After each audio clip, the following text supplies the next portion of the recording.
Hey guys, welcome back to WODdoc Project 365, episode 1506. Guys, if you're following along on YouTube, jump on over to WODdoc.com. Check out all of our full-length videos. That's where we house them. We talked about self-exploration, and we went from the neck to the torso. Now we're hitting up the hip because we did shoulder yesterday. So again, these are just to give you some viewpoints of where you should be to do a decent amount of athletic movements, to make sure that they're symmetrical, to explore them from one side to the other, okay? So again, as we do the hip, we're gonna do a standing hip eval. Yes, you can do it on the ground, but it's just really hard for you to look at yourself in the mirror or something like that. So standing hip evaluation, or where I would like you guys to be. When we look at flexion, this is probably my worst movement in the world, okay? We want to see you be able to do a standing hip flexion of 90 degrees, okay? So if I can bring myself up to a position, up to a position where 90 degrees, I'm going to tell you about two things I did wrong there. One, I started to lean backwards, right, like such. This isn't it. And two, I bent my knee, right? So ideally, we can get straight leg without leaning our torso back into a 90-degree position and control it.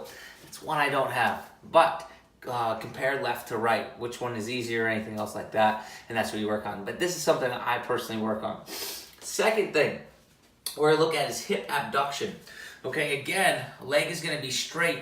We're going to look for 45 degrees here. So I want to see myself, torso stay straight, and without kind of bending in this position, we're just going to look and see, can we get our leg to about a 45-degree angle without any torso movement. And then from there, we're going to look at internal and external rotation when the hip is at 90 degrees. Okay, so we're going to bring our hip to 90 degrees. From right there, we're going to look to see, can we get to about 45 degrees here? Can we get to about 45 degrees there? Both times without any type of torso rotation, so I don't want anything to move out through here. Why do I keep on using the term 45 degrees or the angle 45 degrees? It's not the actual angle that we're looking for, but it gives you a good visual. We know what 90 degrees is, we know what 0 degrees is, or 180, so we're just cutting the half right in there. If we're around that 45 degrees, then we're in pretty good shape. So, questions on this, comments, guys, please post below. And if I didn't make it clear enough, make sure that you're comparing one side to another for symmetry, okay? Otherwise, guys, each and every day, we're here optimizing function to optimize performance.